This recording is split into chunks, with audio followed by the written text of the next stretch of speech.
Welcome to SS furniture showroom. మన కొత్త చేతువు ఈరోజు మన దగ్గర డైనింగ్ టేబుల్ వచ్చాయండి. టేక్ టైప్లో రండి చూసేద్దాం. ఇక్కడ చూసారు కదా, డైనింగ్ టేబుల్స్ ఫుల్ లోడ్ వచ్చింది అనమాట మన దగ్గర. ఫుల్ లోడ్ వచ్చింది అనమాట.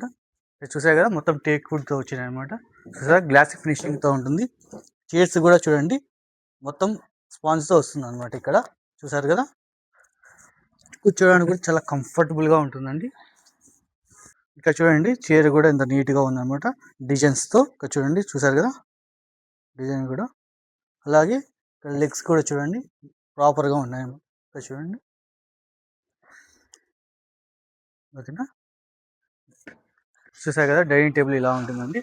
కింద కూడా చూడండి ఒకసారి, మంచి డిజైన్స్తో వస్తుంది అనమాట. చూడండి, ఇక్కడ ఒకటి, ఇక్కడ ఒకటి, ఇక్కడ ఒకటి, అక్కడ ఒకటి, మొత్తం 4 లేయర్స్ వస్తుంది అనమాట. ఫుల్ స్టాండర్డ్గా ఉంటుంది అనమాట. టేక్ అనేది వెయిట్లెస్ వస్తుంది, నీకు క్వాలిటీ కూడా హెవీగా ఉంటుంది అనమాట. చూసారు కదా మొత్తం అంతా ఎలా ఉంటుందో.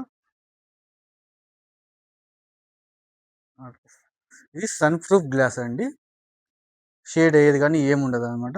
చాలా తప్పం ఉంటుంది అనమాట. మీకు ఇక్కడ చూడండి, గ్లాస్ కూడా చాలా థిక్ మందంతో ఉంటుంది అనమాట, హెవీగా ఉంటుంది అనమాట. ఓకేనా. ఇక్కడ చూడండి, ఇదొక మోడల్ ఉందన్నమాట. ఇంకా మన దగ్గర రకరకాల మోడల్స్ ఉన్నాయి అనమాట. రన్ చూస్తుందాం. ఇక్కడ చూడండి, ఇదొక మోడల్ ఉందన్నమాట మన దగ్గర. చూసారు కదా ఇలా ఉంది. అలాగే ఇక్కడ చూడండి, ఇంకొక మోడల్ ఉంది. ఇక్కడ చూసారు కదా, ఇంకో మోడల్ ఉందన్నమాట మన దగ్గర. రండి, ఇది ఇంకో మోడల్. ఇక్కడ చూసారు కదా ఎలా ఉందో, స్మూత్ డిజైన్తో వస్తుంది అనమాట. ఓకేనా. ఇంకా ఇక్కడ రండి అనమాట. ఇది కార్వింగ్ చైర్ అనమాట. ఇక్కడ చూడండి, కార్వింగ్ ఉంటుంది అనమాట ఇక్కడ. చూసారు కదా. ఇక్కడ చూడండి, ఇంకో మోడల్ ఉందన్నమాట మన దగ్గర. ఇక్కడ చూడండి ఎలా ఉందో చైర్, మంచి డిజైన్తో ఉందన్నమాట. ఓకేనా. ఇక్కడ రండి, ఇది ఇక్కడ చూడండి, ఇది ఒక కార్వింగ్ టైప్ ఉందన్నమాట. అలాగే సాయి అన్న మన దగ్గర కూలర్ వేసుకుంటారండి.